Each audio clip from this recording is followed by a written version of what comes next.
Human Rights Watch held a seminar with Olympic athletes. During the meeting, the group instructed them not to speak out about China's human rights abuses while they're competing at the Beijing Winter Olympics. That's because the athletes won't have much protection while they're inside the communist country. The Beijing Winter Olympics is next month, and according to the U.S. State Department, China is committing genocide against its Uyghur ethnic minority. But athletes are being warned not to draw attention to human rights issues at the Games. The director of an athlete advocacy group explains why. One of the reasons we came out with a statement last week or earlier this week advising athletes not to speak up, which is absolutely ridiculous that we're telling athletes to be quiet and to leave and to get home. And the reason being is Rule 50, if you go through the rule, it says under the applicable laws of the country. While we know the human rights record and the allowance of freedom of expression in China, so there's really not much protection that we believe that's going to be afforded to athletes. Rule 50 of the Olympic Charter forbids athletes from making any kind of political or religious demonstration at the Games, though some athletes say they should be allowed to speak out on issues that matter to them, be it at the Olympics or elsewhere. There should be blanket protection for any athletes that speak up at any time about issues of human rights. Athletes don't only enjoy human rights when they're not competing. Athletes don't only enjoy human rights when they're not on the podium. They enjoy human rights at all times. And so, yes, athletes should be protected when they're not on the podium and not on the field of play, but they should be protected when they're in those places as well.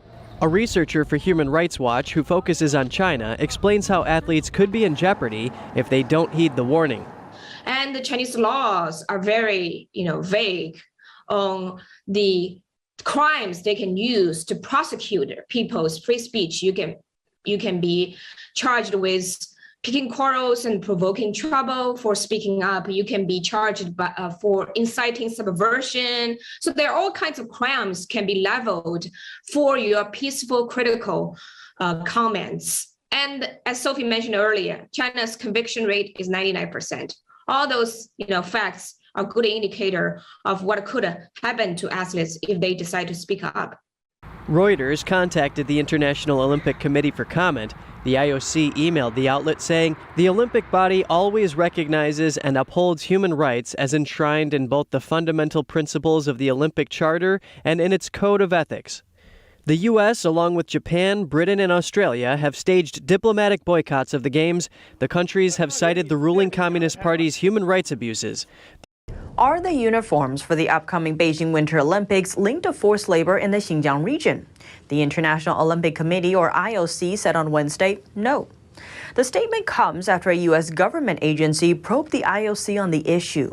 The Congressional Executive Commission on China said the IOC has partnered with Chinese companies to make uniforms that use cotton from the Xinjiang region. The commission says the U.S. now presumes that goods sourced in Xinjiang are made with forced labor, and that cotton produced there is synonymous with forced labor. One of the Chinese companies that the IOC partners with had reportedly quit the Better Cotton Initiative group. That group is a nonprofit which promotes sustainable cotton production. It previously pulled out of Xinjiang, citing increasing risks of forced labor. The IOC's other partner has a factory in Xinjiang and openly advertises products that contain cotton produced there. The U.S. agency says that because the Chinese companies use Xinjiang goods, there is a worrisome possibility that IOC personnel or others attending the 2022 Olympic Games will be wearing clothing contaminated by forced labor. When the U.S. announced a diplomatic boycott of the Beijing Olympics last month, it pointed to human rights abuses in China as the reason, including Beijing's suppression of Uyghurs in the Xinjiang region. And Beijing, as usual, denied any accusation of this kind. But this is not the only way the communist regime tries to whitewash itself. It seems to be buying influence on social media, too. Recently, a large number of zombie accounts appeared on Twitter, and all used the same script to deny accusations of human rights abuses in Xinjiang, a region in China's northwest. Most of these accounts use English names, and their ID seems to be part of their Twitter handle. And many of the accounts are new. They have no followers, and they follow no one, typical features of zombie accounts. The tweet template begins, "I grew up in Xinjiang," and accuses the U.S. and other countries of creating lies about human rights abuses to hurt China. The tweet then links to a report of a Chinese Communist Party media's article.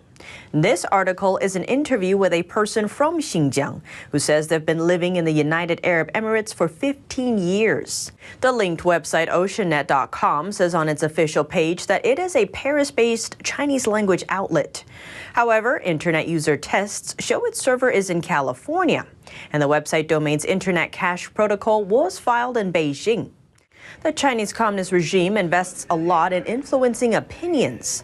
Late last month, the New York Times published an investigative report titled Buying Influence: How China Manipulates Facebook and Twitter. It detailed how Beijing floods social media platforms worldwide with fake accounts made by private contractors as its campaign of social media manipulation. A newly released financial record is putting a U.S. health expert in the spotlight. The controversy revolves around Dr. Anthony Fauci. His recent financial disclosure shows the doctor has significant investments in Chinese companies. According to Fauci's 2020 financial statement, first released by U.S. Senator Roger Marshall on Friday, Fauci held approximately $10 million in investments, including in a particular fund named the Matthews Pacific Tiger Fund. According to the fund's fact sheet, nearly half of this money went into companies based in China and Hong Kong. Many of them are linked to Beijing and benefit from its policies.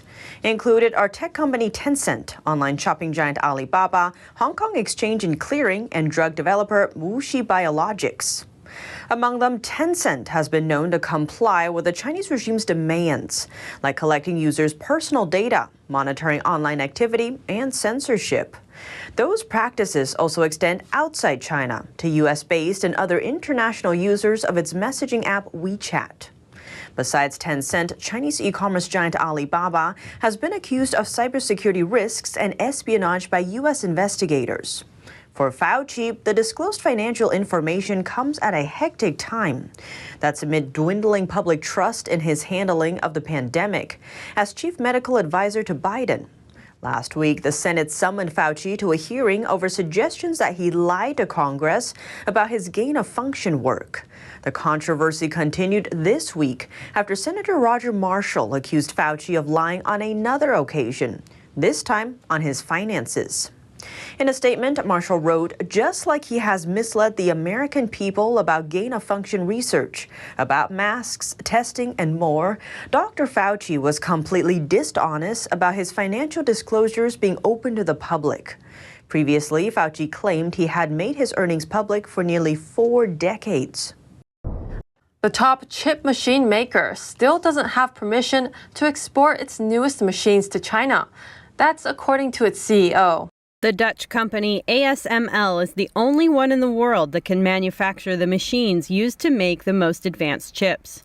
Under pressure from the U.S., the Dutch government still hasn't granted a license to ASML to export the machines to China. There are concerns that the machines could be used in military applications. The company's CEO says he doesn't think China can replicate the technology because ASML relies on innovation and parts from non-Chinese suppliers. Experts think it could take a decade before another company could compete with ASML's chip-making technology. Facing Beijing's trade curb against Lithuania, Taiwan again reached out to offer a helping hand. A container of milk-based product will be turned into milk tea to make the friendship that much sweeter. Taiwan again reaching out to Lithuania, this time with a container of evaporated milk. The Chinese Communist Party has been retaliating against Lithuania's support for Taiwan, but it seems Taiwan has Lithuania's back. Chinese customs recently blocked a container of Lithuanian milk, which drifted at sea for more than 2 months. A Taiwanese food company run by a Hong Konger then took over the container at the end of December. The product will now be made into milk tea and launched in the Taiwanese market. And the package will be designed with colors from the Lithuanian national flag, yellow, green, and red. The buyer is Taiwan's Goodland Food and Tech. It just so happens that we have the need, and then there is no place for this container to land. And what I heard was that it was ignored, and Chinese customs ignored the container. He said the labels for the milk package were originally made for Chinese customers, and the Lithuanian company will remake them for the Taiwanese market. Mr. Dong is from Hong Kong and has lived in Taiwan for 3 decades. He says Hong Kong has changed for the worse under Chinese Communist Party rule. Last November, Taiwan established a Taiwanese representative office in Lithuania. Since then, the Chinese Communist regime began to give Lithuania a hard time, especially in trade. Lithuania is not alone in the fight against the Chinese Communist Party. Not only Taiwan, but also the U.S. and European Union showed their support for Lithuania. The 2022 Winter Olympics are slated to begin next week in Beijing, but calls to boycott the event are still running high. At a recent press conference, Florida Senator Rick Scott publicly condemned the Chinese Communist Party's human rights abuses. It is a fact that the Communist Chinese Party is committing horrific human rights abuses against Tibetans, Hong Kongers, and Uyghur Muslims. It is a fact that the Communist Chinese Party is committing genocide and desecrating the Uyghur homeland. Ahead of the Beijing Winter Olympics, Senator Rick Scott issued a sharp reprimand over the Chinese Communist Party's human rights violations. He called the regime's treatment of its own athletes alarming, citing former Grand Slam tennis doubles champion Peng Shuai. She dropped out of sight in late 2021 after publicly accusing a top Chinese Communist Party official of sexual assault. I can't tell you how worried I am about the athletes competing in Beijing. Look at what Communist China did to silence and disappear Peng Shuai. It's terrifying. I've called on the IOC and the Biden administration to take every step necessary to keep Americans safe. But unfortunately, I haven't heard a word from them on what they're doing about it. Out of concern for Peng's safety, the Women's Tennis Association suspended its activities in China, while a number of athletes around the world have expressed support for her. Since then, growing opposition to Beijing's hosting of the Olympics has been on the rise, led by human rights advocates and U.S. lawmakers. The CCP's authoritarian behavior and repressive policies against Hong Kongers, Uyghurs, and Tibetans cannot be normalized. Any form of participation in the upcoming 2022 Beijing Winter Olympics is equivalent to endorsing its escalating atrocities. And any form of appeasement policy is no different than allowing China to continue its oppression, and even inviting it to our backyards. The White House last month has officially announced a diplomatic boycott of the upcoming Winter Games. Beijing vowed to meet the move with firm countermeasures.